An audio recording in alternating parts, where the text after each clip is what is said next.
एक छोटे से पिछड़े हुए गांव में राधा नाम की एक लड़की रहती थी। गांव इतना छोटा और गरीब था कि वहां न ढंग की सड़क थी, न ठीक से बिजली आती थी। ज्यादातर लोग दूसरों के खेतों में मजदूरी करते थे या शहर जाकर छोटा मोटा काम करते थे। राधा का घर भी मिट्टी का बना हुआ था, जिसमें बरसात के दिनों में छत से पानी टपकता था। राधा के पिता की मौत बहुत पहले हो चुकी थी, इसलिए घर की सारी जिम्मेदारी उसकी माँ शारदा देवी के ऊपर थी। शारदा देवी दूसरों के घरों में बर्तन मांजती, झाड़ू पोंछा करती और कभी कभी खेतों में मजदूरी भी कर लेती थी।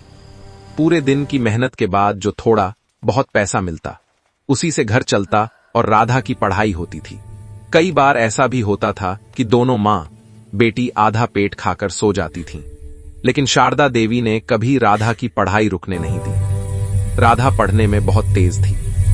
गांव के सरकारी स्कूल में वह हमेशा टॉप करती थी। ये तर तुम्हें बहुत मेहनत करना है। उसकी बहुत तारीफ करते थे और कहते थे कि अगर यह लड़की ऐसे ही पढ़ती रही अच्छी पढ़ाई तो एक दिन बहुत बड़ा नाम करेगी। सर, मैं अच्छी पढ़ाई करूंगी। राधा का सपना था कि वह बड़ी अफसर बने ताकि कोई भी गरीब को दबा ना सके, लेकिन गांव का माहौल बहुत खराब था। उसी इलाके में बलवंत सिंह नाम का एक बड़ा नेता रहता था। वह बाहर से भले ही लोगों का नेता कहलाता था, लेकिन असल में वह गुंडा था। उसके आदमी पूरे गांव में डर फैलाकर रखते थे। कोई उनके खिलाफ बोलने की हिम्मत नहीं करता था, क्योंकि जो बोलता था या तो उसे पीट दिया जाता था या किसी झूठे केस में फंसा दिया जाता था। पुलिस भी उसी के इशारे पर चलती थी। एक दिन की बात है, राधा रोज की तरह साइकिल से स्कूल जा रही थी। रास्ता थोड़ा सुनसान था। तभी अचानक बलवंत सिंह के 3-4 गुंडों ने उसे रोक लिया। पहले तो उन्होंने गंदी गंदी बातें करनी शुरू कर दी, फिर उसका रास्ता रोककर खड़े हो गए। राधा डर गई, लेकिन उसने हिम्मत करके उन्हें हटने को कहा। इस पर वे और बदतमीजी करने लगे। किसी तरह राधा वहां से जान बचाकर भागी और सीधे थाने पहुंची। वह रोते हुए थाने के अंदर गई और ड्यूटी पर बैठे पुलिस वालों को सब कुछ बताया। उसे लगा कि अब उसे इंसाफ मिलेगा, लेकिन पुलिस वालों ने उसकी बात ध्यान से सुनने के बजाय उल्टा उसी पर सवाल उठाने शुरू कर दिए। एक पुलिस वाला बोला, तू ही क्यों उधर गई थी? अकेली लड़की होकर घूमती है, फिर रोने आ जाती है। राधा ने बहुत गिड़गिड़ाकर कहा, साहब, मेरे साथ गलत हुआ है, मेरी मदद कर दीजिए। लेकिन पुलिस वालों ने उसे डांट कर भगा दिया और कहा, यहाँ से निकल, हमें बहुत काम है। थाने से निकलकर राधा सड़क के किनारे बैठकर बहुत देर तक रोती रही। उसे लगा जैसे पूरी दुनिया उसके खिलाफ है। जब वह घर पहुंची और अपनी मां को सब बताया तो उसकी मां भी बहुत रोई, लेकिन वह कुछ कर नहीं सकती थी। वह भी जानती थी कि इस गांव में गरीब की कोई सुनता नहीं। उस रात राधा को नींद नहीं आई। वह छत को घूरती रही और सोचती रही कि क्या गरीब होना गुनाह है? क्या गरीब को इंसाफ नहीं मिल सकता? उसी रात उसने अपने मन में एक बहुत बड़ा फैसला लिया। उसने खुद से कहा, अब मैं सिर्फ पढ़ूंगी, चाहे कितनी भी मुश्किल आए, मैं पीछे नहीं हटूंगी। एक दिन मैं इतनी बड़ी अफसर बनूंगी कि यही लोग मेरे सामने खड़े होंगे। अगले दिन से राधा ने अपनी पढ़ाई पर और ज्यादा ध्यान देना शुरू कर दिया। वह सुबह 4 बजे उठ जाती, पहले घर का थोड़ा काम करती, फिर किताबें लेकर बैठ जाती। स्कूल से लौटकर वह अपनी मां के साथ काम में हाथ बंटाती और रात को देर तक पढ़ाई करती। लेकिन बलवंत सिंह और उसके आदमियों की गुंडागर्दी दिन बढ़ती जा रही थी। वे गांव के गरीब लोगों से जबरदस्ती पैसे वसूलते थे। जो नहीं देता उसे मारते पीटते थे। एक दिन बलवंत सिंह के आदमियों ने शारदा देवी से भी पैसे मांगे। शारदा देवी ने रोते हुए कहा कि उनके पास कुछ नहीं है, वे खुद बहुत गरीब हैं। लेकिन गुंडों ने उसकी एक न सुनी और उसे बुरी तरह पीट दिया। जब राधा स्कूल से लौटकर घर आई और अपनी मां को घायल हालत में देखा तो उसके पैरों तले जमीन खिसक गई। उसकी मां बिस्तर पर पड़ी कराह रही थी। पड़ोसियों ने बताया कि बलवंत सिंह के आदमी ऐसा करके गए हैं। राधा का खून खौल उठा, लेकिन वह कुछ कर नहीं सकती थी। वह फिर थाने गई, लेकिन इस बार भी पुलिस ने उसकी कोई मदद नहीं की। उल्टा एक पुलिस वाला बोला, You will tell me the truth. बहुत शिकायत करने की आदत है तुम्हें। ज्यादा बोलोगी तो तुम्हें ही किसी केस में फंसा देंगे। यह सुनकर राधा चुपचाप वापस आ गई। उस दिन के बाद राधा ने मन ही मन ठान लिया कि अब वह इस गांव और इस सिस्टम से बदला जरूर लेगी, लेकिन कानून के रास्ते से। उसने अपनी मां की देखभाल के साथ साथ पढ़ाई और भी मन लगाकर करनी शुरू कर दी। गांव के लोग उसे देखकर कहते थे, इतनी पढ़ाई करके क्या करेगी, हमारे जैसे लोगों की किस्मत नहीं बदलती। लेकिन राधा हर ताने को अपने अंदर की आग बना लेती थी।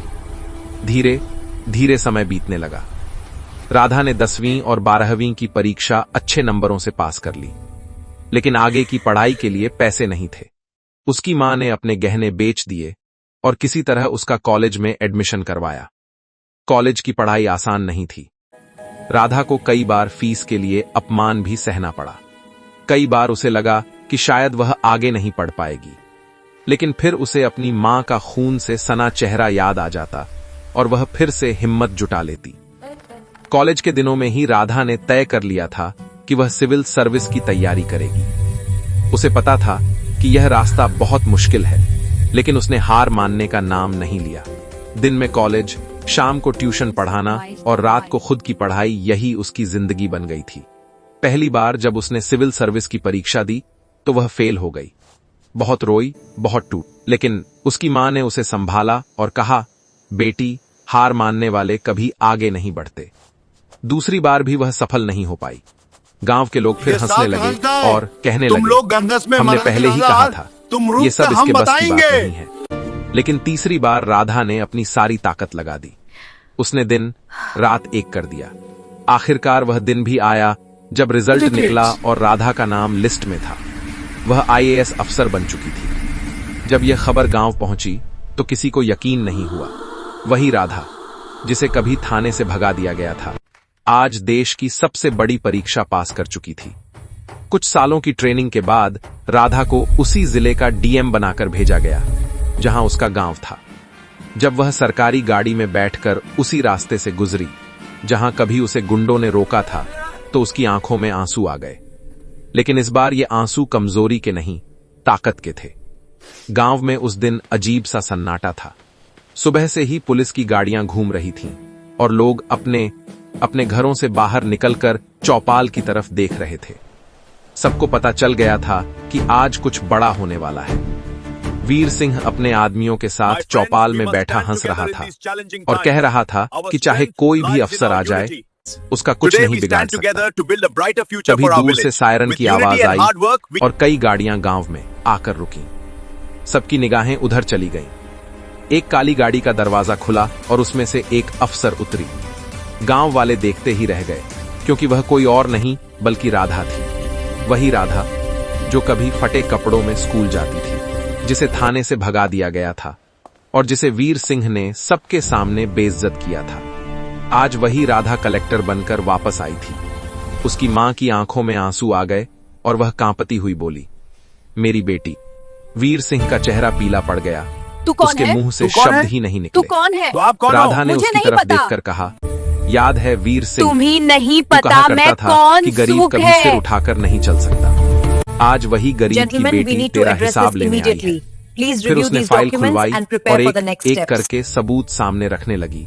जमीनों पर कब्जा, गरीबों पर जुल्म, झूठे केस और पुलिस से मिलीभगत, सब कुछ रिकॉर्ड में था। राधा ने अफसरों की तरफ देखकर कहा, इसे अभी गिरफ्तार किया जाए। पुलिस ने आगे बढ़कर वीर सिंह के हाथों में हथकड़ी लगा दी। वह गिड़गिड़ाने लगा और बोला, मुझे छोड़ दो, मैं सब ठीक कर दूंगा। लेकिन राधा ने शांत आवाज में कहा, अब बहुत देर हो चुकी है। उसी दिन गांव के गरीबों को उनकी जमीन वापस मिली, झूठे केस खत्म हुए और लोगों को इंसाफ मिला। मां ने राधा को गले लगा लिया और कहा, तूने हमारा सिर ऊंचा कर दिया। राधा ने कहा, ये मेरी नहीं, हर उस गरीब की जीत है जो हार मानने से इनकार करता है। वीडियो अच्छा लगा है तो चैनल को सब्सक्राइबर करो दो।